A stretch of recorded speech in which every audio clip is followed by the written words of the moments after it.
देखिए भाई, मोदी गवर्नमेंट की यहां पर बात होगी कि उन्होंने 1.0 कैसा बिताया और 2.0 कैसा बिताया, और now it's time for the 3.0। इस आर्टिकल में कुछ बातें बताई गई कि 1.1 एंड 2 तो सेशन ठीक चले गए, उनके लिए there was some planning, but 3, तीसरे में कोई ऐसा रोड मैप नहीं दिखाई दे रहा है जो सो दैट ऐसे टारगेट्स जो इनको अचीव करने हैं, तो उसको लेकर एक आर्टिकल पब्लिश होता है इंडियन एक्सप्रेस में। देखते हैं इसमें क्या बात है।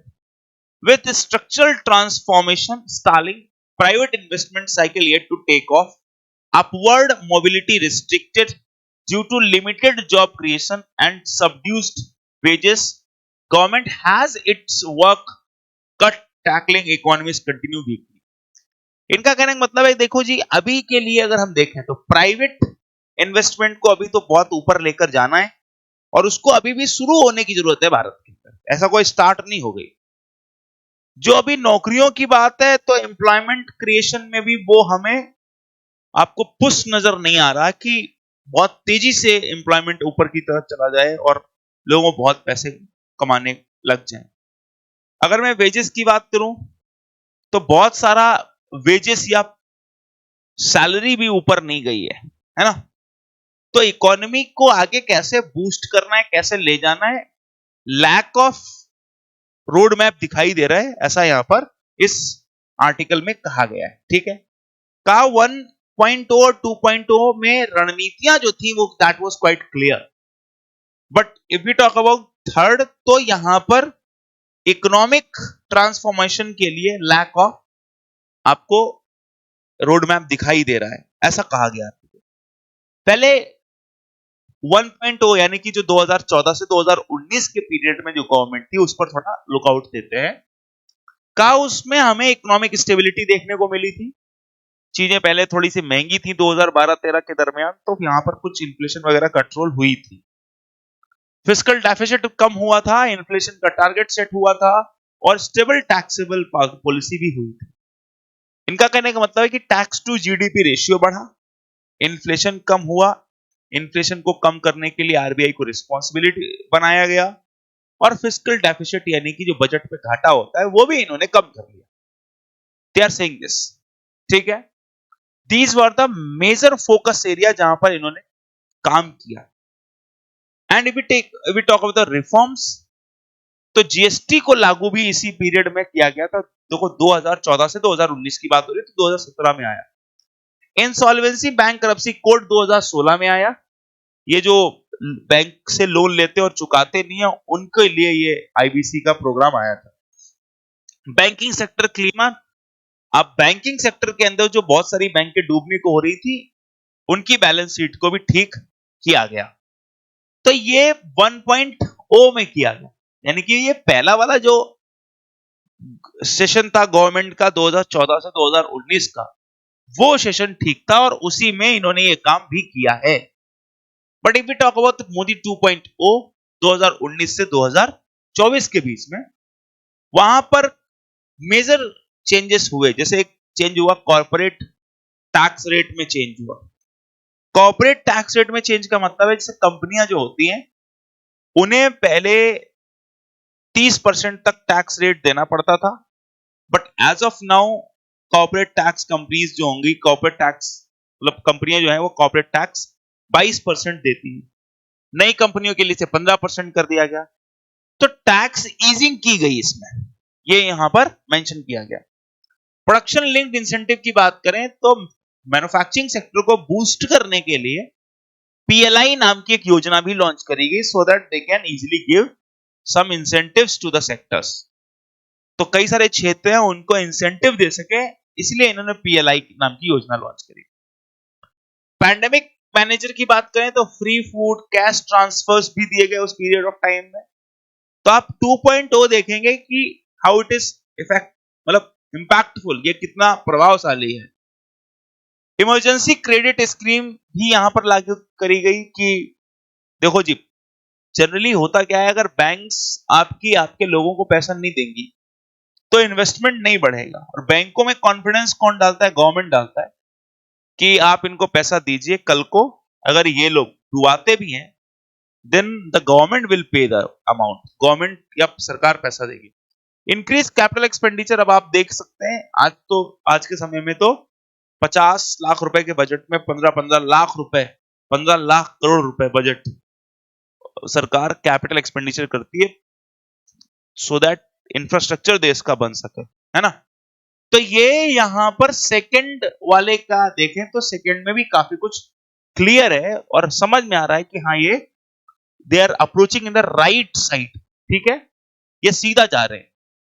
अब what are the weakness in the economy, क्या चैलेंजेस आएंगे आगे, वो उस पर थोड़ा सा ध्यान दें. अब इन्होंने कहा कि देखो एक तो हमको क्या करना चाहिए था, स्ट्रक्चरल रिफॉर्म करने की जरूरत थी. What are the challenges in the economy, structural reform. जैसे हम लोग एक स्ट्रक्चरल अनएम्प्लॉयमेंट पढ़ते हैं तो उसमें स्ट्रक्चरल रिफॉर्म का मतलब क्या है. तो दोस्त, स्ट्रक्चरल रिफॉर्म का मतलब होता है कि डिमांड ऑफ लेबर अगर स्किल्ड है तो supply of the labour should be skilled. यानी कि जिस तरीके की लेबर की डिमांड है उसी तरीके की लेबर की सप्लाई भी होनी चाहिए.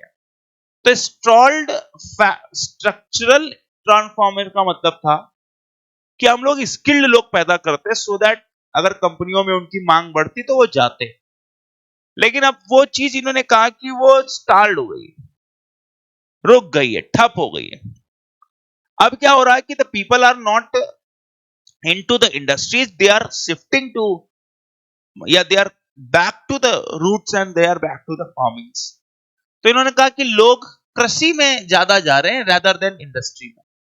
या तो इंडस्ट्री उनको पैसा कमा के नहीं दे रही होगी, यही एक रीजन हो सकता है, which is not good. Again मैं आपसे कह रहा हूं जाए लोग एग्रीकल्चर में, बट अगर major chunk of the population are into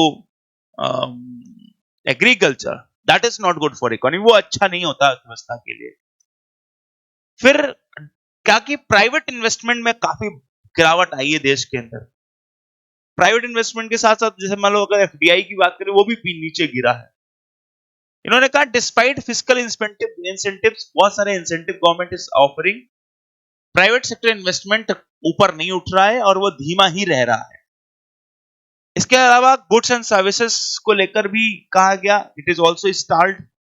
जैसे गुड्स का एक्सपोर्ट हम लोग सेल्फ रिलायंस पर फोकस कर रहे हैं, बट जो एक टेक ऑफ होना चाहिए गुड्स के एक्सपोर्ट में and the demand of goods in the foreign market should be increased, वो नहीं हुई कि वो एक बढ़नी चाहिए थी, वो हम लोग नहीं देख रहे हैं. वी आर लैकिंग देयर, हम वहां पर लैक कर रहे हैं. Services stables. और दूसरी चीज, विदेशों में पहले क्या होता था, देयर आर सम, हाँ मतलब वी कैन से कि there are some people who always told us कि demand of the services are very high in the other countries. दूसरे मुल्कों में खूब डिमांड है इनकी.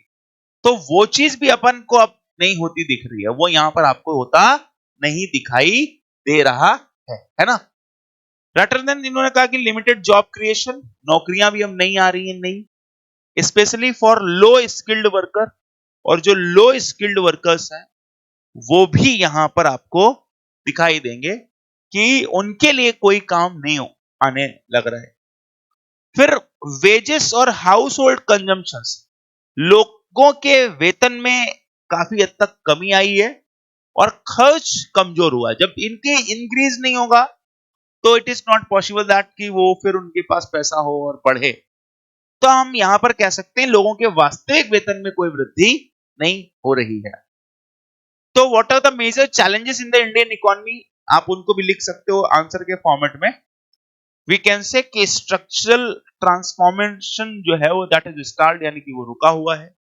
People are more into the agriculture than industry. Private investment lag कर रहा है.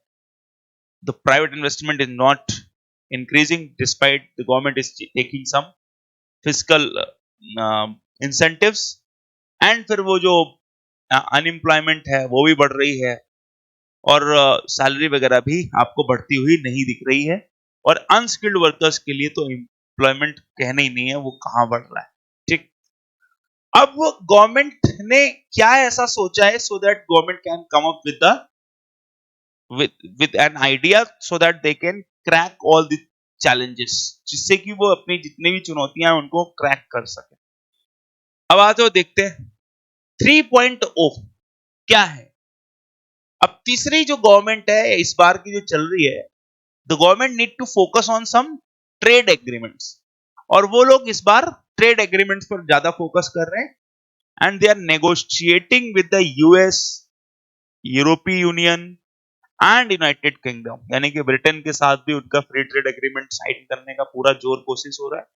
और यूरोपीय यूनियन, भले ही पिछले कुछ समय में यूएस के साथ हमने उतने ड्रास्टिकली नहीं किया, बल्कि यूएस तो हमें और पीछे पुश करने की कोशिश कर रहा है, बट कोई बात नहीं, वो भी हो जाएगा।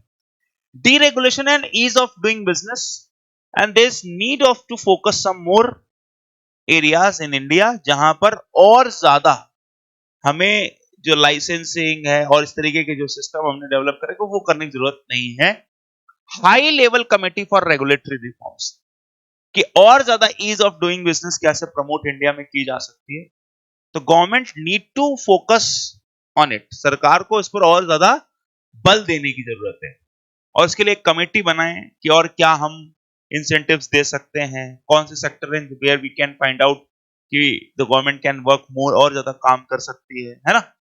इन्वेस्टमेंट एंड ग्रोथ, निवेश और वृद्धि की बात कर रहे हैं। Focus on private sector growth and domestic manufacturing, निजी क्षेत्र की वृद्धि और घरेलू विनिर्माण पर जोर देना है।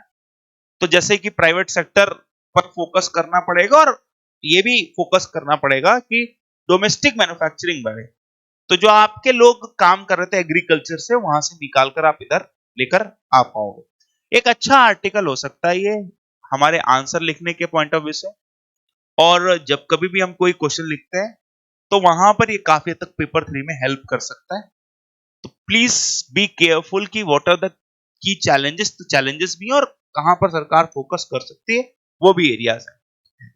New initiative to boost employment, government को थोड़े नए इनिशिएटिव लेने चाहिए जिससे रोजगार के नए अवसर बढ़ते हैं, और अर्बन एंड रूरल एरिया को थोड़ा फोकस करना चाहिए, वो सबसे जरूरी है। ठीक है, अब यहां पर क्या कहा कि आपको पूरी दुनिया देखने की जरूरत नहीं है पहले, हालांकि हम एक कंपैरिजन में चलते हैं कि पिछले कुछ समय के अंदर पूरी दुनिया में क्या हुआ है। अक्सर अगर पिछले कुछ सालों को हम देखें तो पूरी दुनिया में जो ग्रोथ रेट का पैटर्न है वो काफी नीचे गया, यानी ऐसा नहीं, पहले क्या होता 8% 9% ऐसे करके ग्रोथ रेट्स आती थी, बट अभी वो नहीं आ रही है ना, थोड़ी स्टैग्नेंट हो गई है, धीरे धीरे हो गई।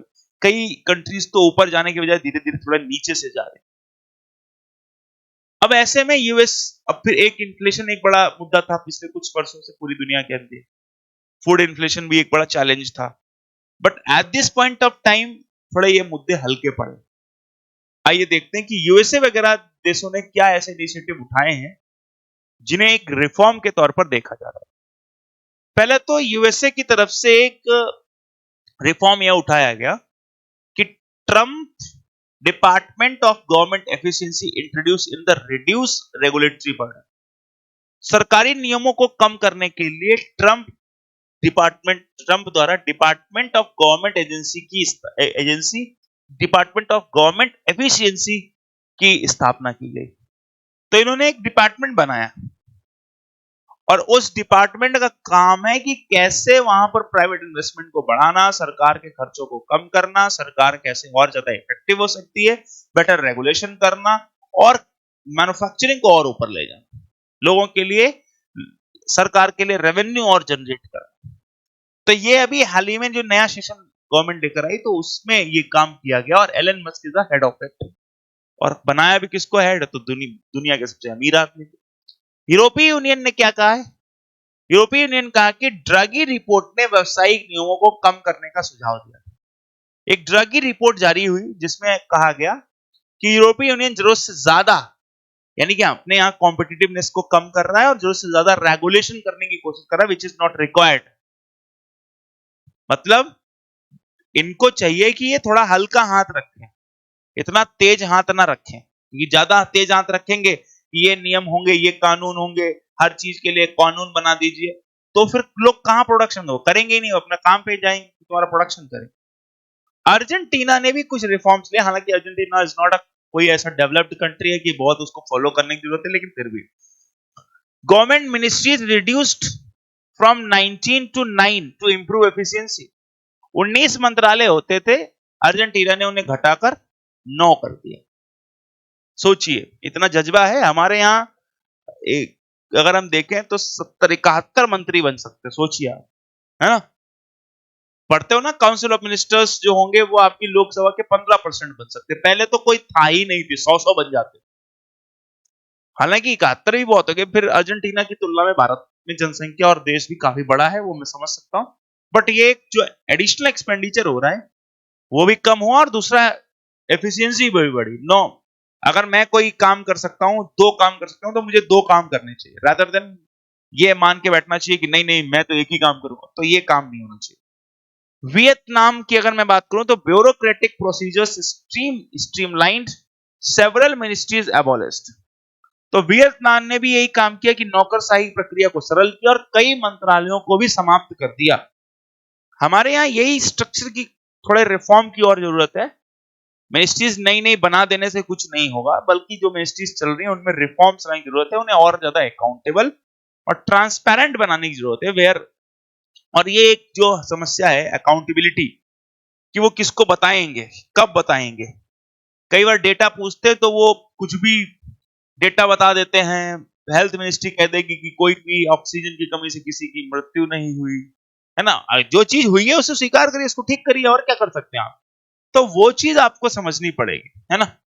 इंडिया की अगर बात करें तो India high level committee form for regulatory reforms expected to implementation in 1 years. एक उच्च स्तरीय कमेटी का गठन किया गया है जिससे कि नियामक चीजों को और सुधारा जा सके, नियामक तंत्र जो है वो और बेहतर किया जा सके, और अगले 1 साल के अंदर इनको इंप्लीमेंट करते हुए हमें देखने को मिल सकते हैं। ठीक है। चैलेंजेस क्या है भारत के लिए? स्लो प्राइवेट सेक्टर थोड़ा धीरे चल रहा है, ये एक चैलेंज है। Growth and low wages Bharat के लिए एक बड़ा चैलेंज है, और इंप्लीमेंटेशन में भी देरी होती है, ये भी एक चैलेंजेस है। अब इसको कैसे ठीक करोगे? प्राइवेट इन्वेस्टमेंट को बढ़ाइए, स्किल को बेटर करिए, एक्सपोर्ट को अच्छा करिए, और रेगुलेटरी में थोड़ा फास्ट ट्रैक हो जाइए। ऐसा नहीं कि सुस्त हो जाए, विदेशों में जा जाके बेइज्जती करवाएं जैसे वो पिछली बार करवाते थे। याद है आपको? हैं? पिछली बार अपने मसालों के बारे में देखा होगा कि मसालों वाले मैटर में भारत की कितनी बेइज्जती हुई। अरे ये काम इंडिया में ही चेक हो जाता है ना। अगर हम कोई चीज एक्सपोर्ट कर रहे हैं तो उसके लिए हमारे यहाँ एजेंसीज है। FSSAI क्या करता है? उसको काम करना चाहिए। अब ऐसा तो है ही नहीं कि FSSAI का काम बैठ के कोई अडानी अंबानी सरकारी प्राइवेट कंपनी आके करेगी। तो वो तो आपको खुद से करना चाहिए, है ना। फूड टेस्टिंग भी नहीं हो रही है, बताओ। मोदी 2.0 ने विनिर्माण क्षेत्र को बढ़ावा देने के लिए कौन सी योजना की शुरुआत करी थी? Make in India. अब यह मेक इन इंडिया जो है पहले वाले का 2014 से 2019 के पीरियड में लॉन्च हुआ। अब 2014 से 2019 के बाद 2019 से 2024 का जो पीरियड है वहां प्रोडक्शन लिंक्ड इंसेंटिव है, जिसका फोकस था कि वो आपके प्रोडक्शन को एनहांस करे, बढ़ाए। ठीक है, चलिए